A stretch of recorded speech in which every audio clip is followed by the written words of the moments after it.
네, 국민의힘이 오늘로 예정된 이해운 기획처 장관 후보자 청문회를 보이콧했습니다. 민주당은 설득에 나섰지만 단독 청문회 개최 가능성도 거론됩니다. 사실상 2기 체제로 전환될 청와대 개편 상황까지 살펴보겠습니다. 이승훈 민주당 전략기획 부위원장, 윤기창 국민의힘 법률위 부위원장과 함께하겠습니다. 안녕하십니까? 안녕하세요.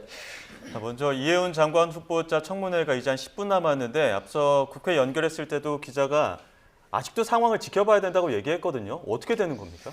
그러니까 야당인 국민의힘에서 보이콧을 할 가능성이 높아요. 그리고 이미자 위원장이 이 사회를 좀 거부하거나 사회를 보더라도 바로 산회해버리면 실제 청문회가 이루어지기 어려울 수도 있거든요. 뭐 민주당에서 일방적으로 청문회를 할 가능성을 전혀 배제할 수는 없지만 통합 차원에서 이해운 전 의원을 지금 기획예산처 장관 후보자로 지명을 했는데 청문회가 반쪽으로 진행된다라고 한다면 통합의 의미가 완전히 상실되는 것이잖아요. 예. 그런 측면에서 민주당이 좀 기다려줘야 될 것 같고요.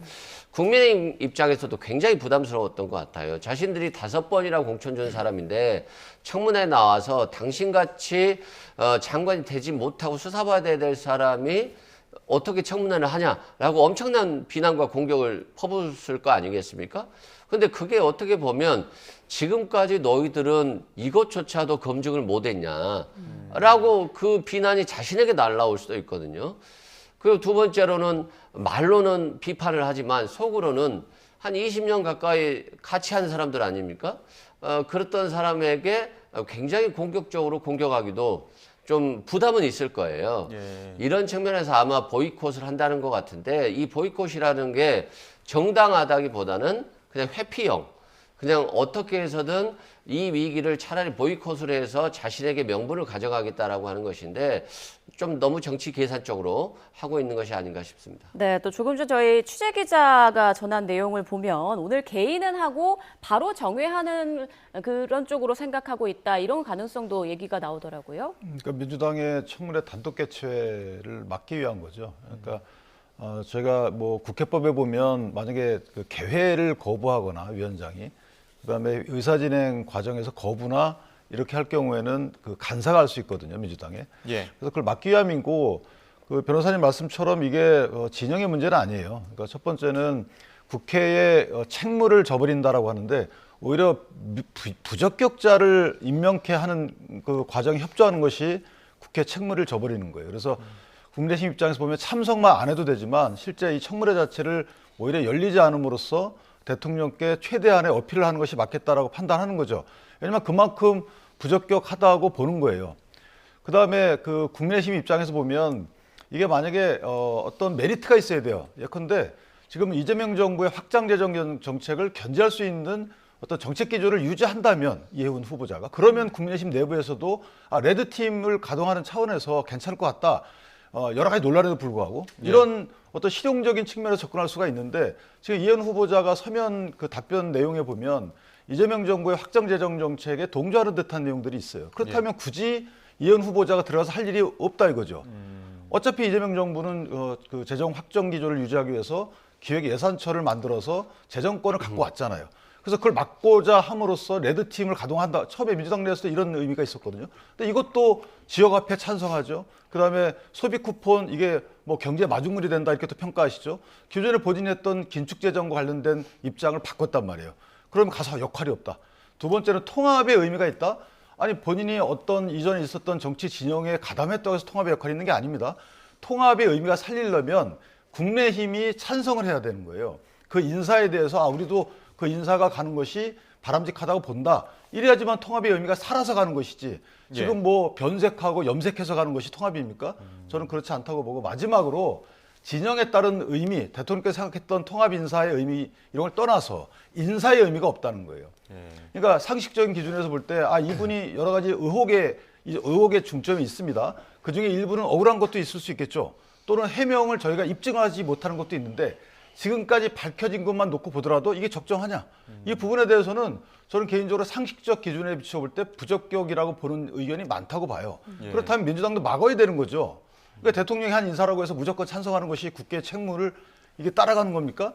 저는 모든 면에서 보면 오히려 처음에 찬성이 좀 있었던 의견을 이 이해훈 후보자가 이후에 정책 교체를 바꿈으로써 그 의미도 덜해졌다. 예. 또 사실은 임명할 이유가 한 가지도 없어진 인사가 돼버렸다. 죄송하지만 이렇게 봅니다. 국민의힘에서는 자료 제출도 20%도 다 안 됐고 그야말로 뭐 서면 답변을 했을 때에도 한 줄짜리로 죄송합니다 하거나 아니면 그러한 사실이 없다거나 이런 얘기를 하다 보니까 오늘 하든 미뤄져서 하든 이게 소명을 할 수 있겠느냐 이런 회의적인 시각도 나오는 것 같거든요. 뭐 회의적인 시각은 있겠습니다만 이 청문회라는 게 이 청문회 자리에서 답변을 하고 싶을 거예요. 미리 예. 답변을 다 해버리면 실제 뭐 김이 좀 빠지는 것도 있고요. 예. 또 언론에서 굉장히 잘해주고 있잖아요. 저희들이 생각지도 못했던 것들이 언론에 다 나오고 있고 이해훈 지금 장관 후보자에 대해서 국민들의 지지율이 굉장히 낮아요. 민주당도 모르겠습니까?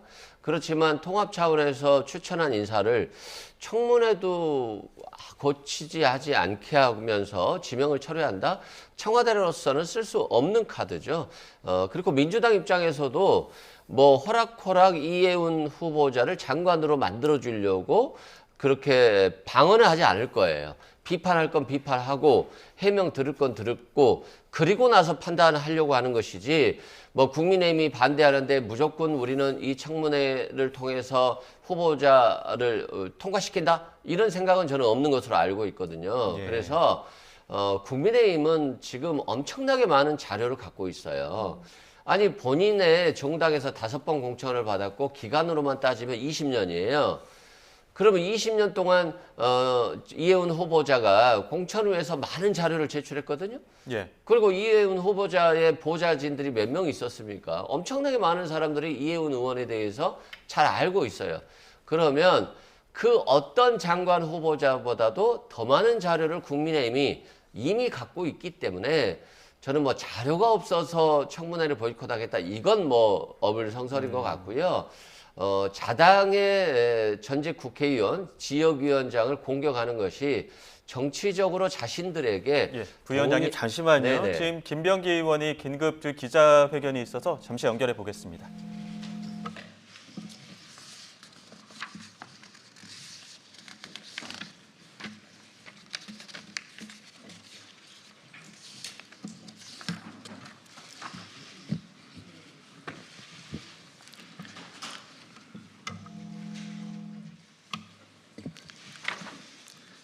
기자회견을 시작하기에 앞서 먼저 양해 말씀드리겠습니다.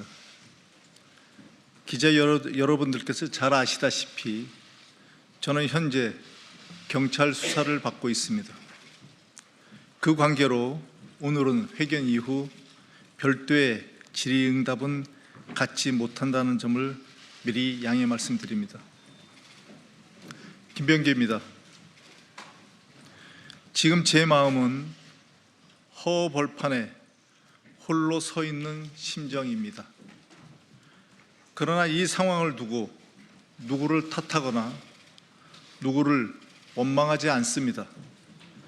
지금의 모든 일은 제 부족함에서 시작되었습니다. 국민과 당에 드린 실망을 깊이 새기고 있습니다.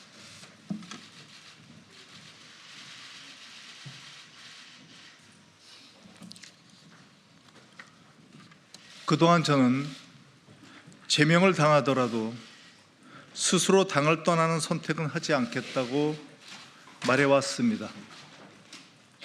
그 입장은 지금도 같습니다. 경찰 수사를 통해 확실하게 해명할 자신이 있기 때문입니다. 그러나 저는 저로 인해서 당 안에 이견이 생기고 동료들에게 조금이라도 마음의 짐이 된다면 그 부담만큼은 제가 온전히 짊어지고 가야 한다고 생각했습니다. 그래서 저는 아직까지 윤리심판원의 결정문을 통보받지 못했지만 재심을 신청하지 않고 떠나겠습니다. 사랑하는 민주당에 간곡하게 부탁드립니다.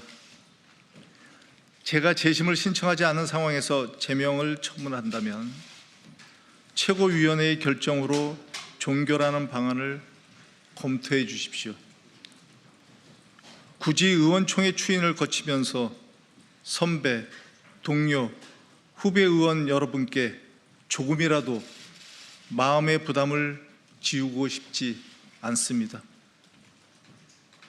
비록 지금 제가 억울하다고 느끼는 부분이 있다고 하더라도 사랑하는 동료 의원들께 같이 비를 맞아 달라고 말할 수는 없습니다. 아울러 언론에도 간곡히 말씀드립니다. 확인되지 않은 정황과 자극적인 추측이 덧붙여진 보도만큼은 부디 자제해 주시기를 간곡하게 요청드립니다.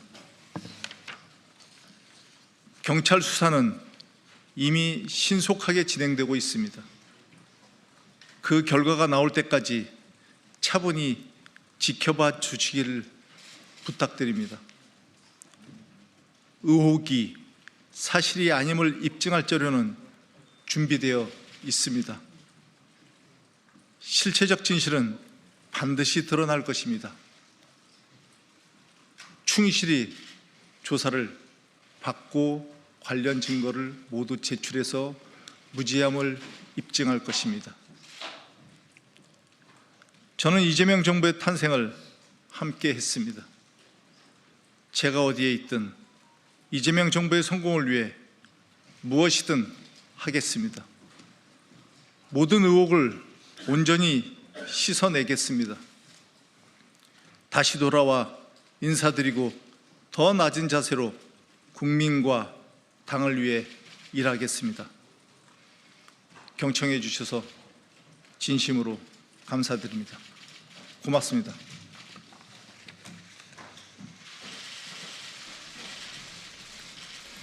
네, 김병기 의원 탈당에 대한 의지를 밝히긴 했습니다만 탈당 의견을 의총에서 의결하지 않고 윤리심판원 결정과 그 배경을 바탕으로 최고위에서 제명 결정을 검토해달라 이렇게 의견을 밝혔습니다. 예, 제명당해도 탈당 않겠다는 입장은 지금도 같다면서도 저로 인해 당내 이견이 생기는 부담을 온전히 짊어질 생각이라며 윤리심판원 결정에 재심을 신청하지 않고 당을 떠나겠다. 다만 민주당에 부탁한다면서 최고위에서 제명 결정을 검토해달라고 말했습니다. 예, 관련된 이야기까지 두 분과 함께 다시 한번 해보겠습니다.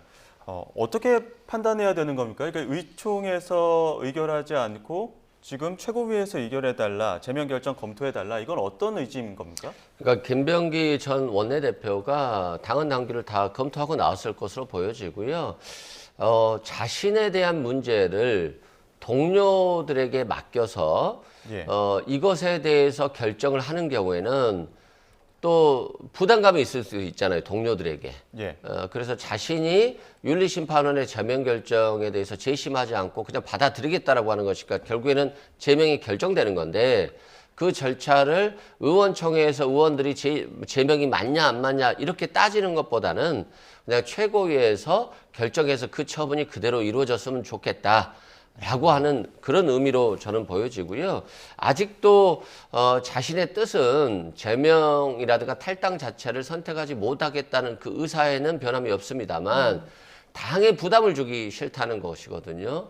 그것도 결국 의원총회에서 자신에 대한 논의를 하는 것도 찬성과 반성이 나뉘어서 서로 다툴 수 있기 때문에 그런 부담조차도 주지 않겠다라고 하는 말인 것 같고요.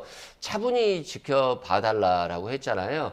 그러니까 사실관계에 대해서 자신이 지금은 의혹의 당사자로 있지만 경찰 조사 과정에서 충분히 자신의 의혹을 해명할 수 있기 때문에 차분히 지켜봐 주시고 선입견을 가지지 말아달라라고 하는 이제 간곡한 요청인 것 같고요.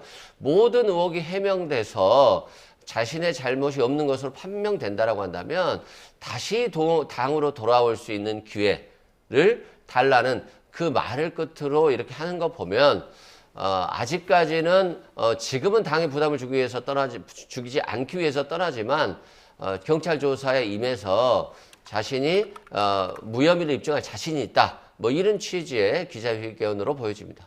예, 어떻게 좀 판단하십니까? 저는 뭐 탈당한다고 할 줄 알았어요. 예. 저 부분은 공을 지도부에 넘긴 거죠. 이게 지금 재심을 통해서 재심도 기각될 확률이 높은 거고 저렇게 재심을 통하게 되면 의원총회에서 그 통과가 돼야 되거든요. 예. 그러면 의원총회에서 통과될지 안 될지 몰라도 어쨌든 최종 모든 절차를 거친 게 되는데 지금 최고위에서 결정해달라고 하는 것은 비상징계 해달라고 하는 것 같아요. 비상징계를 하게 되면 비상징계. 그러면 의원총회의 의결을 거칠 필요가 없거든요. 제가 알기로. 예. 그러니까 비상징계를 하게 되면 본인은 피해자 격이 될 수 있고 희생했다라는 어떤 정치적 자산을 쌓고 갈 수가 있는데 네. 의원총회에서 의결되게 되면 모든 절차가 끝나게 돼서 다음에 돌아올 가능성이 없어지지 않겠는가라는 생각이 들고 마지막으로 만약에 공을 넘겼는데 지도부에서 이걸 비상징계하지 않는다 그러면 의원총회에서 조금 더 호소력이 더 갔겠죠. 나는 당신들을 위해서 이렇게 비상징계를 자청했다. 그럼에도 불구하고 당이 나서지 않았기 때문에 조금 더 호소할 수 있는 공간이 열리지 않았을까. 그러니까 어찌 보면 저는 이 부분은 승부를 띄운 거인 것이죠. 본인이 자성하면서 나 탈당하겠다 당을 위해서라기보다는 그러면 탈당이 쉽잖아요. 근데 그렇게 안 하고 이렇게 또 어려운 방법을 하나 이 당 지도부에다가 공을 던져놓고 나가는 다소 조금 어렵게 문제를 풀어가고 있지 않나라는 생각을 합니다. 네, 앞서 저희가 뉴스 초반에 김병기 의원 배우자 의혹과 관련해서 지금 압수수색이 진행되고 있다 이런 소식도 전해드렸는데 지금 이렇게 긴급 기자회견을 열고 이런 탈당 의사를 밝힌 이유는 어디에 있다고 보세요? 자신도 좀 정치적 부담이 있었을 거예요. 자신은 뭐 정계를 은퇴하는 한이 있어도 민주당을 탈당하지 않겠다라고 했잖아요. 이건 결국에는 민주당과 끝까지 함께 하겠다는 것인데 지금 자신의 부인의 의혹 같은 것에 대한 압수수색 등이 이루어지고 있는데 민주당과 끝까지 하면 배는 같이 침몰을 하는 것이잖아요. 그런 측면에서 그런 부담감들이 계속 왔었을 것 같고 또 때로는 화도 나기도 하고 아니 자신은 무혐의가 확실한데 경찰 수사 받으면 될 건데 왜 지금 자신을 못 기다려주나 라는 생각도 좀 할 것 같고요. 그럼에도 당 입장에서 보면 좀 이걸 엄중하게 끊어주는 모습들이 좋은 것 같고 또 국민들도 이런 의혹들이 나오면요. 일단 사실이라고 전제하고 생각을 해요. 그래서 김병기 전 원내대표에 대한 어떤 비판적 여론이 강하기 때문에 또 비가 한꺼번에 올 때는 또 비를 좀 피해 가야 되지 않겠습니까? 본인이 오늘 발표에서 말하듯이 비를 동료들에게 맡게 할 수 없다. 자신이 맡겠다라고 하는 것이니까요. 그런 차원에서 뭐 민주당을 위한 결정이라고 보여지고 속내는 잘 모르겠습니다만 김병기 전 원내대표가 우리 사람에 대한 존중도 있지만 직에 대한 존중도 있잖아요. 당을 대표했던 전직 원내대표이기 때문에 좀 믿어주면서 자신의 결정을 존중하는 게 좋지 않을까 싶습니다. 예. 자, 지금 이해운 후보자의 인사청문회가 10시부터 예정이 돼 있는데 현장에서 주요 발언이 있는 것 같습니다. 이미자 위원장이 발언을 하고 있는데 현장 화면을 보면서 저희가 설명을 드리도록 하겠습니다. 네, 지금 이미자 위원장이 이제 그 여러 가지 안건 상정은 안 하기로 했다고 합니다. 그 안건 상정은 하지 않고 지금 박헌공 의원이 어떤 지금 뭐 의견 소명을 하는 것 같은데 지금 민주당 쪽에서는 오늘 열자라는 쪽으로 계속 이야기를 하고 있는 것 같고요. 하지만 이제 국민의힘 소속인 이미자 위원장은 안건 상정조차 일단 하지 않겠다 이렇게 하고 있는데요. 현장에서 어떤 이야기하고 있는지 현장 목소리 잠시 들어보시죠. 저희가 이번처럼 그냥 그래도 합시다라고 얘기를 한 번도 못 봤습니다. 근데 저희는 이렇습니다. 우선은 자료 제출 부분에 대해서는 우리 아마 간사님도 그동안 뭘 요구를 했고 어떻게 제출됐는지에 대해서 말씀하실 것 같아요. 그리고 국회는 국회 일을 하면 됩니다. 특히 야당은 야당의 일을 해야죠. 대통령은 지명해서 국회에 검증을 요구할 권한이 있습니다. 국회는 인사청문회법과 국회법에 따라서 검증에 대한 책무가 있습니다. 그리고 우리 국민이 주권자가 거기에 따라서 판단을 하십니다. 이 사람은 자격이 있는지 없는지. 저희도 이해운 후보자와 관련해 가지고 여러 가지 쏟아지는 의혹에 대해서 궁금합니다. 국민의 알 권리를 저는 충족시키고 싶어요. 그게 제대로 소명이 안 된다면 그 무턱을 못 넘을 겁니다. 그러나 이 장 자체를 아예 열어주지 않겠다고 하는 것은 자신이 없어서 그러신 건가요? 혹시 여기 와서 뭔가 해명이 될 것 같아서 우려스러워서 그런 것입니까? 저는 참 납득이 되지 않습니다. 그러니 오늘은 여야가 합의해서 의결한 대로 오늘 청문회를 열어야죠. 그래서 여러분들이 그동안 바깥에서 얘기했던 거, 언론이 지적했던 것을 철저하게 묻고 제대로 답변하는지를 우리가 확인하자 이겁니다. 왜 청문회 자체를 완전히 거부합니까? 바로 이 자리에서 지난주 화요일 날 우리가 의결했던 그 사항을 스스로 왜 뒤집는 것입니까? 자료 제출 문제 가지고 더 얘기하실 필요 없어요. 저는 그래서 이제는 국회는 국회 일을 하자. 국민의 눈높이에 맞춰서 특히 국무위원이 될 자격이 되는지 안 되는지에 대해서 철저하게 따져 묻는 모습을 국민 앞에 보여주자. 그 문턱을 넘을지 안 넘을지는 본인이 이제 어떻게 해명하냐에 따라 달라지는 거고 이 청문회를 본 국민의 여론이 결정할 것입니다. 왜 그 기회 자체도 주지 않겠다는 것입니까? 저는 위원장님께서 먼저 우리 합의를 뒤집고 보이콧을 선언한 것, 그다음에 어제 재경윤 우리 국민의힘 의원님께서 그저께인가요? 하지 않겠다고 발표한 것 매우 유감스럽습니다.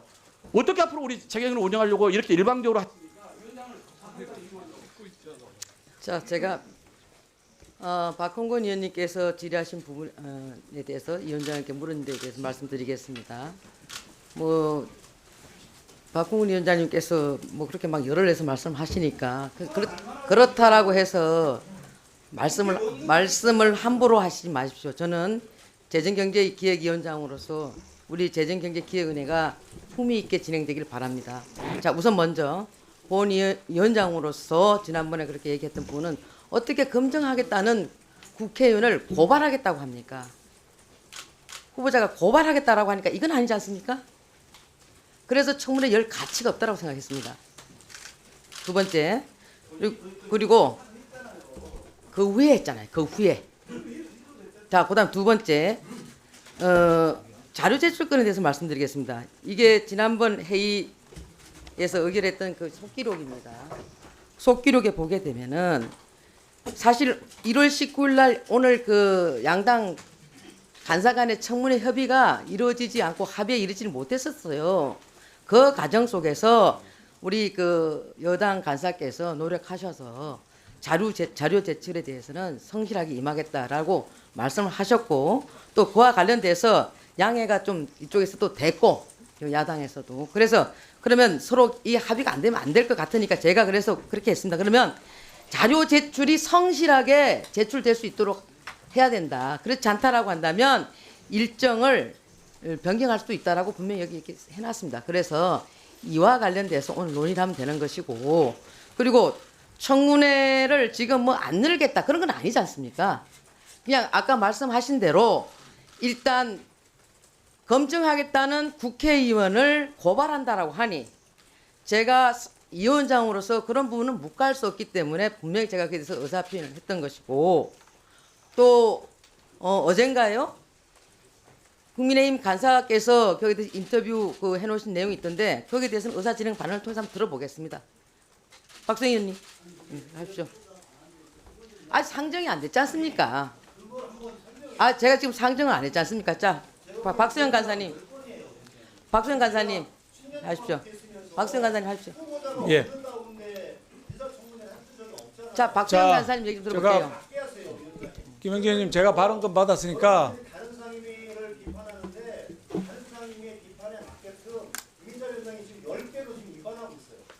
자, 뭘 위반했는지 무슨 문제가 있는지는 나중에 차후에 그러니까 김영진 위원장님 의사진행 방해하지 마시고요. 자, 박수영 의원님, 예. 간사님 얘기하십시오. 예. 자, 국회 인사청문회에서 말씀드리겠습니다. 발언권 얻고 하십시오. 국회 인사청문회는 언론과 다르다고 생각합니다. 시간 좀 다시 잡아라. 김영진 위원장님 발언권 들어보세요. 얻어서 하세요. 들어보세요. 들어서 발언권 얻어서 양당 의사진행 간사간에 발언하세요. 합의가 되면 양당 간사간에 발언권 합의가 얻으세요. 되면 되니까 발언권 얻고 의사진행 발언하세요. 왜 남의 발언을 자, 막습니까? 발언하십시오. 발언하십시오. 발언 기회를 왜 막아요? 발언하십시오. 발언하십시오. 안건 상정하면은 들어올 수 있습니다. 그러니까 지금까지 서로가 얘기하고 난 뒤에 서로 합의가 되면 되는 거예요. 걱정하지 마세요. 자, 하십시오. 예, 국회 인사청문회는 언론이 제기하는 의혹 제기와는 전 다르다고 생각합니다. 단순히 의혹 제기에 그치는 것이 아니라 제기된 의혹이 사실인지 아닌지 공식적으로 확인하는 자리여야 됩니다. 국회 인사청문위원들의 확인을 뒷받침하는 자료가 정부라든지 은행 등 공식적인 기관의 문서가 필요합니다. 자료 요구를 개인이 하는 것이 아니라 상임위 차원에서 안건으로 의견한 것도 그 이유 때문이라고 생각합니다. 오늘 자료 제출과 관련해서 인사청문회 처음부터 전제가 무너졌습니다. 여야는 15일 오후 5시까지 자료가 충실하게 안 오면은 일정 연기하겠다고 합의한 바가 있습니다.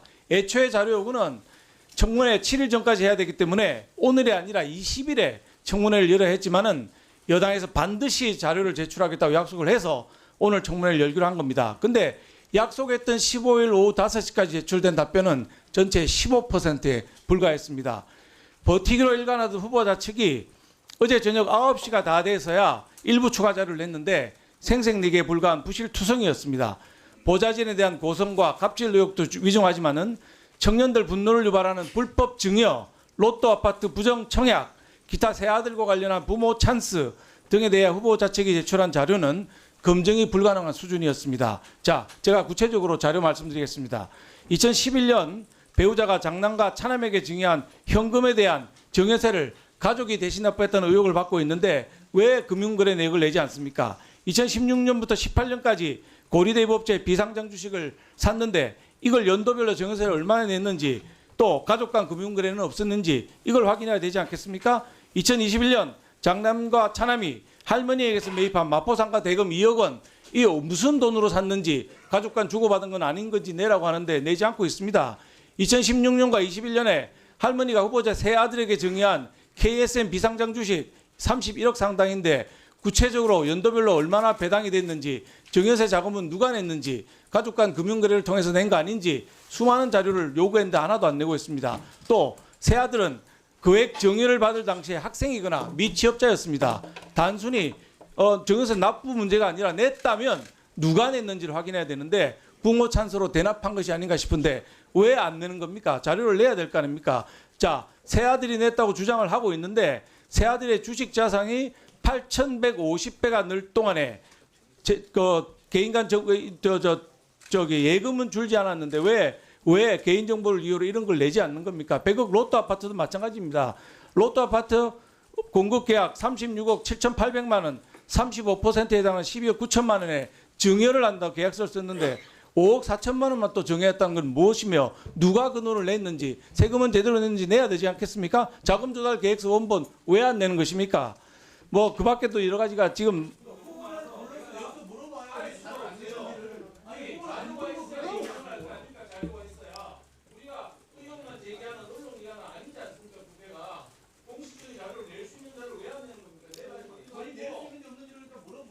자, 다음은 정태호 우리 간사님 말씀해 주십시오. 정태호 간사님.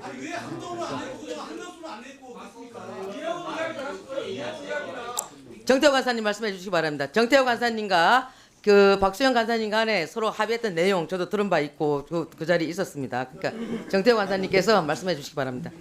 할게요. 먼저 신청했으니까. 하십시오. 그럼. 그러면 정상적으로 운영해 주셔야죠. 저는 국회법 절차대로 진행을 했으면 좋겠어요. 여러분들이 타 상임위원회에서 국회법 절차대로 하지 아니하고 상임위원장의 임의로 아니면 감정 따라 했던 것에 대해서 수많이 비판을 했던 전례가 있지 않습니까? 그럼 저는 절차대로 했으면 좋겠다. 첫 번째, 인사청문회 시작을 할 때 단 한 번도 인사청문 후보자가 자리에 배석하지 않은 이후에 인사청문회를 개했던 적이 없습니다. 즉 이런 의사진행 발언도 사실은 인사청문 대상자의 인사말을 듣고 그 추후에 의사진행 발언을 통해서 여부를 설정하고 뭐 정회까지 했던 적은 있었던 것 같습니다. 그래서 제가 보기에는 오늘 전례를 파괴한, 저는 국회법과 민주주의를 파괴한 인사청문회라고 보고요.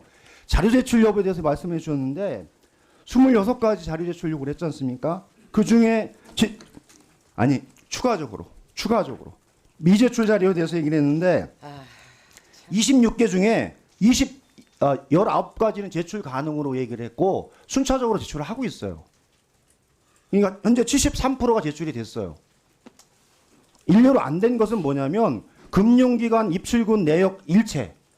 이거는 인사청문회 어떤 과정에서도 후보자와 후보자 배우자 직계 존비 속에 금융기관 입출금 전액을 전체를 제가 보기엔 제출한 예가 제가 지금 10년차 국회의원인데 단 한 번도 본 적이 없습니다. 간사님 있었습니까? 없었습니다. 그리고요. 다음에 자녀 대뷰형 지원 전형별 합격 입학 전형 결과 및 확인 자료 일체. 이런 경우는 사실은 개인정보에서도 대입 전형 자료를 그 심사와 내용에 대해서 국회에 제출했던 적이 단 한 번도 없습니다. 즉 국민의힘이 제출하지 않았다는 내용의 대부분이 이런 겁니다. 한마디로 도저히 제출할 수 없는 개인 정보, 그리고 대상자가 아니라 자녀들의 인권과 이것을 침해하는 행위이기 때문에 좀 가려서 자료 제출을 요구를 하고, 청문회를 진행을 하면서 추가적으로 필요한 것이 있을 때는 제가 보기에 제출을 받아서 청문회를 계속했던 예가 전 기획재정회와 다른 상임위원회 예였다. 그래서 제출할 수 없는 자료를 요청을 하면서 청문회를 거부하는 행위는 수용할 수 없다라고 봅니다. 두 번째는 이해원 후보자는 국민의힘에서 3번 공천을 받아서 서초구민들이 확인해 줬어요. 2번 공천을 받았어요. 저는 국민적인 검증과 내용들이 진행이 됐었고, 그 후보자에 대해서 더불어민주당이 장관 후보자로 제청한 것에 대해서 저는 조금 더 심려 있게 고민해 주시고 국민통합과 같이 해나가는 방향에서 검토해 주길 부탁드리고, 정상적으로 이해원 후보자가 이 자리에 나와서 청문회가 진행될. 네, 또 의사진행 발언하실 분 있습니까? 예, 박수민 의원님. 예, 위원장님, 국민적으로 반포 원 펜타스 청약이 부정 청약이냐, 이게 정상적인 청약이냐 관심이 많습니다. 근데 안타깝게도 원 펜타스 청약 점수를 어떻게 계산해서 냈는지 자료 도착하지 않았습니다. 그리고 원 펜타스 이게 80억 가까이 되는 아파트인데요. 35% 지분이 이해훈 후보자에게 양도되었습니다. 이걸 증여한 건지 양도한 건지 증여세 신고 내역 요청했는데 도착하지 않았습니다. 파악할 수가 없습니다. 질문할 수 없습니다. 그리고 자녀들이 초등학교 때 해외에 유학을 했는지에 대해서 논란이 있는 자료가 있는데, 그래서 졸업을 어디서 했느냐, 졸업장 달라 그랬습니다. 초등학교 졸업장 도착하지 않았습니다. 그리고 지금 여기 화면에 좀 띄울 수 있는지 모르겠는데, 이해훈 후보자의 공직에 대한 신념, 정책적 신념 파악하기 위해서 SNS를 좀 보고자 했습니다. 페이스북, 블로그, 유튜브. 지명 받자마자 전체 삭제했습니다. 예, 이 상태로 공직 후보자가 지금 3선 의원까지 하셨고 굉장히 그동안 많은 발언들을 했습니다. 예, 그런 부분에 대해서 일관성을 좀 체크하고자 했고, 자, 진영을 바꿔서 갔을 때 그것을 어떻게 소신을 유지하시고 펼치실지 좀 알고 싶었는데 SNS 전체를 봉쇄했습니다. 예, 심각히 항의드립니다. 이 점 교정해 주시고 그래야 검증 가능하다고 생각합니다. 이상입니다. 예, 정일영 의원님. 네, 정일영 의원입니다. 국회 재정경제기획위원회 현장 상황 보고 오셨는데요. 이해훈 기획예산처 장관 후보자 청문회와 관련해서 일단 위원장은 청문회 안건을 상정하지 않을 것이라고 초반에 밝혔고요. 이에 대해서 민주당에서는 국민의 알 권리 등을 이유로 청문회를 열어야 한다. 그리고 국민의힘에서는 자료 제출이 너무 미비하다. 이런 주장을 계속 거듭하고 있는 상황입니다. 오늘 청문회 열리지 않을 것 같은데 어떻게 보십니까? 제 생각에는 만약에 열린다 하더라도 자료 제출이 안 되면 정회를 할 것 같아요. 이 정회라는 것은 저는 국회법을 잘 활용하는 방법일 수도 있다고 보는 것이, 정회를 해놓고 자료 제출 안 하면 24시가 지나면 이게 산회되거든요. 그럼 그날은 이제 끝나는 거예요. 그 다음 날도 마찬가지로 만약에 합의가 되면 자료 제출 안 하면 또 정회를 할 수가 있는 거죠. 이거는 여태까지 장관 공직자 후보자들이 청문회를 통과 의례로 여겼던 부분, 나 청문회 가서 해명하겠다고 해놓고 해명에 필요한 객관적 자료는 제출하지 않습니다. 그래놓고 그 시간만 지나면 임명되고 하곤 했던, 이건 여야를 가리지 않고 늘 있어왔던 거예요. 이런 것들을 국회가 효율적으로 견제할 수 있는 방법 중에 하나가 정해제도다라고 생각을 합니다. 당신이 만약에 안 내게 되면 우리 청문회 못해. 물론 대통령께서 20일 이내에 청문회가 마쳐지지 않으면 재송부를 요청하시겠죠. 그건 대통령의 몫입니다. 하지만 국회도 국회의 몫이 있어야 되는 거 아니겠어요? 말씀 주신 대로 국회는 할 일이 뭐냐. 자료 제출을 받아서 후보자가 얘기하는 부분이 객관적으로 맞는 사실인지를 국민께 보여주는 게 그게 국회가 할 일이에요. 단순히 그냥 알 권리가 아니고 제대로 알 권리죠. 국민께 제대로 된 모습을 보여주는 것이 국회의 책무인 것이지, 그냥 장을 세워놓고 후보자가 와서 변명하는 것만 들려주는 것이 국회의 책무는 아니다. 그런 취지에서 보면 불가피하게 정회를 통해서 자료 제출을 압박하는 것도 저는 국회에서 새로운 패턴이 아닐까 뭐 이런 생각을 해봅니다. 민주당에서는 합의해놓고 뒤집는 거는 또 보이콧하는 거는 국회의를 해야 되는데 유감이다 이렇게 얘기하고 있거든요. 유감스러운 측면이 있고요. 뭐 민주당 입장에서 보면 빨리 청문회를 통해서 국민들께 검증할 기회를 드리고 국민이 원하지 않는다라고 한다면 의견을 주지 않을 수도 있는 거잖아요. 근데 청문조차도 하지 않은 채 이게 시간이 끌을 경우에는 정책 부담감이 상당히 있죠. 그런 측면에서 좀 아쉬운 부분이고, 두 번째는 또 정치적 타협의 묘미를 좀 국회가 살려야 돼요. 그래서 지금은 좀 다툼이 있다 할지라도 간사들 간 협의를 통해서 청문 기간을 뭐 국민의힘이 요구하는 2일로 주고 그 대신 청문회는 차질 없이 진행한다거나 이런 타협이 좀 있었으면 좋겠다. 그렇지 않고 정책 공방만 있거나 또는 뭐 이런 정회를 통해서 사내 방식으로 계속해서 청문회를 이어가는 것 자체도 그렇게 정치적으로는 국민들께 굉장히 좋아 보이지 않습니다. 그리고 자료 제출 요구와 관련해서는 정말 어느 정권 때나 있는 것 같아요. 윤석열 정부 때도 민주당이 정말 많이 하나도 주지 않는다라고 했고, 이건 이재명 정부 들어와서도 비슷한 건데 뭐 청문회 자료를 몇 프로 제출했냐 이건 중요하지 않은 것 같아요. 왜냐하면 청문회를 하다 보면 필요하지도 않는 개인적인 정보까지 요구하는 경우가 있어서 이걸 제출하지 않았다고 해서 자료 제출 비율에 포함시킬 수는 없는 거거든요. 예를 들어서 자녀의 모든 입출금 통장 거래 내역을 제출하라고 하는 것은 개인적으로 주고받은 통장, 그 소소한 통장 거래 내역까지도 다 제출하라고 하는 거니까 실제 뭐 이걸 제출할 수는 없고요. 고도의 개인 정보다라고 말씀드리고, 다만 이 원펜트하우스 아파트 관련해서는 국민적 의혹이 강하기 때문에 뭐 증여했다라고 하면 증여 관련 자료라든가 이런 것들을 솔직하게 제출해서 판단의 대상을 주어야 될 것 같고요. SNS, 페이스북이나 블로그 등 SNS 자료 제출 요구와 관련해서는 정치인은 그때 상황에 따라서 얘기를 하게 됩니다. 국민의힘에 있었는데 국민의힘 얘기를 지지하는 의견을 하는 것이지, 과거 국민의힘에는 이렇게 지지하면서 민주당을 비판했다가 지금에 와서 민주당에 간다고 라는 논리 자체는 저는 잘못된 논리라고 생각되고, 아무튼 오늘 청문회가 뭐 간사단 협의를 통해서 꼭 뭐 시간 조정은 있을 수 있지만 진행됐으면 좋겠다 이렇게 생각됩니다. 제가 짧게 아까 김영진 의원도 그런 말씀하시던데 국민의힘 계열 정당에서 3번 내지 5번 정도의 공천을 받았는데 지금에서 반대하는 게 무슨 소용이냐? 예. 앞뒤가 안 맞는다 이렇게 말씀 주시는데, 그럼 강선 의원 2번 공천 줄 때 이거 몰랐습니까? 몰랐을 거 아니에요. 알았으면 안 줬을 거 아니에요. 그다음에 김병기 의원 3번 공천 줄 때 이거 알았어요? 몰랐잖아요.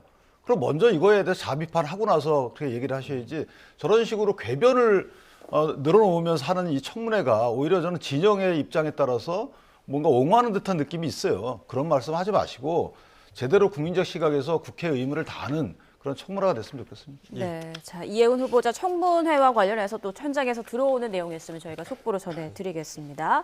이번에는 국민의힘 당내 상황 좀 보겠습니다. 한동훈 전 대표가 당원 게시판 논란에 대해서 처음으로 사과를 했는데요. 당내 반응이 극명하게 엇갈리는 가운데 지도부는 이렇게 반응했습니다. 들어보시죠. 사랑하고 존경하는 국민 여러분, 그리고 당원 동지 여러분, 저에 대한 징계는 명백한 조작이자 정치보복입니다. 그렇지만 그것과 별개로 오늘 제가 국민 여러분과 당원들께 드리고 싶은 말씀이 있습니다. 상황이 여기까지 오게 된 것에 대해서, 그리고 국민 여러분과 당원들께 걱정을 끼쳐드린 점에 대해서 당을 이끌었던 책임 있는 정치인으로서 송구한 마음입니다. 이제 이런 사과를 했을 때 사실은 받아들이는 쪽의 입장도 중요하죠. 국민과 당원들께서 이 한동훈 대표의 사과를 어떻게 받아들일 것인가 하는 부분에 대한 또 의견을 좀 듣고 또 결정을 해야 될 것이라고 보여집니다. 그대로 징계 제명 처분 최고위에서 확정할 수도 있다, 이런 말씀이신 거죠? 근데 그 부분은 지금 이제 한동훈 대표가 사과를 했고요. 이번 주에 이제 그 사과에 대해서 국민 여론과 또 당원들의 여론이 어떻게 또 형성되는지를 보고 결정을 해야 될 것 같아요. 네, 한동훈 전 대표의 사과, 진정성과 적절성에 대한 여러 얘기가 나오고 있는데 의견 좀 들어보겠습니다. 일단 이 제명이 정치 보복이다, 그다음에 조작이다라고 한 부분은 이게 이제 가해자를 상정해놓고 한 말이잖아요.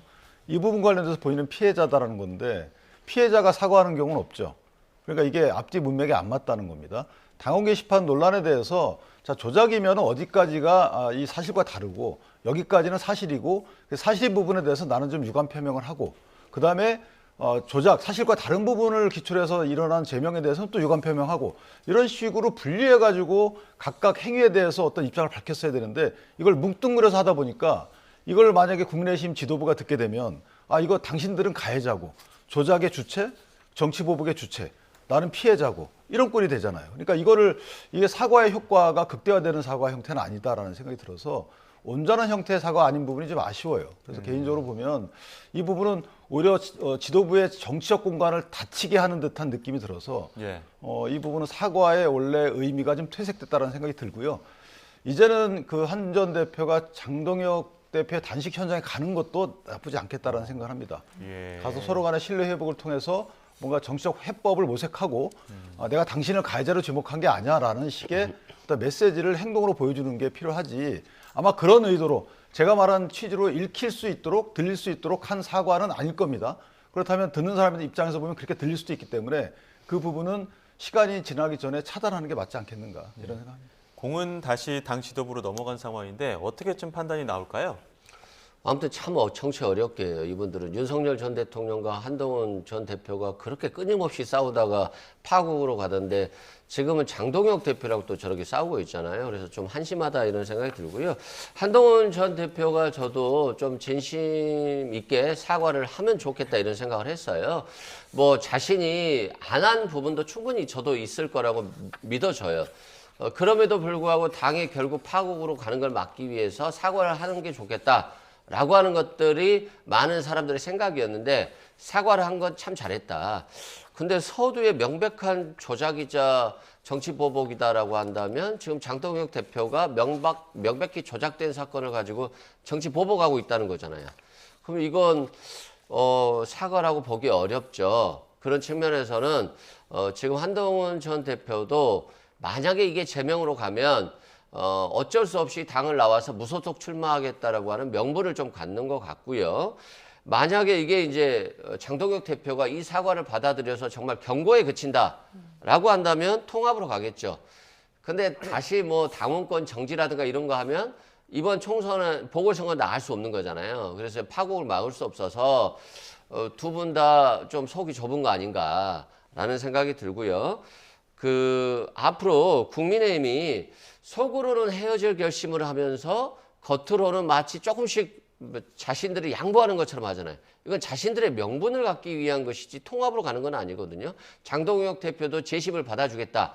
정말 재심을 받아서 한동훈 전 대표와 통합하려고 하는 것이 아니라 한동훈 전 대표가 가처분을 갔을 때 승소할 가능성이 매우 높기 때문에 결정문을 3번 고친 것이 잘못된 부분이 있잖아요. 한동훈 전 대표가 한 것 같다. 한동훈 전 대표가 한 게 아닌 것 같기도 같다. 한동훈 전 대표가 아닌 다른 사람이 했을 수도 있다. 이게 지금 웃긴 결정문이거든요. 이 결정문이 법원으로 가면 질 가능성이 높아요. 그래서 재심을 받아준 것이어서 저는 지금 굉장히 어렵게 파국의 길을 가고 있기 때문에 둘 중에 하나를 빨리 선택해야 된다. 제명을 확실하게 하든가 아니면 엄중 경고로 끝내서 통합으로 가든가 이렇게 하는 것이 맞지 않나 싶습니다. 예, 알겠습니다. 여기까지 듣겠습니다. 지금까지 이승훈 민주당 전략기획부 위원장, 윤기찬 국민의힘 법률위부 위원장 두 분과 함께했습니다. 고맙습니다.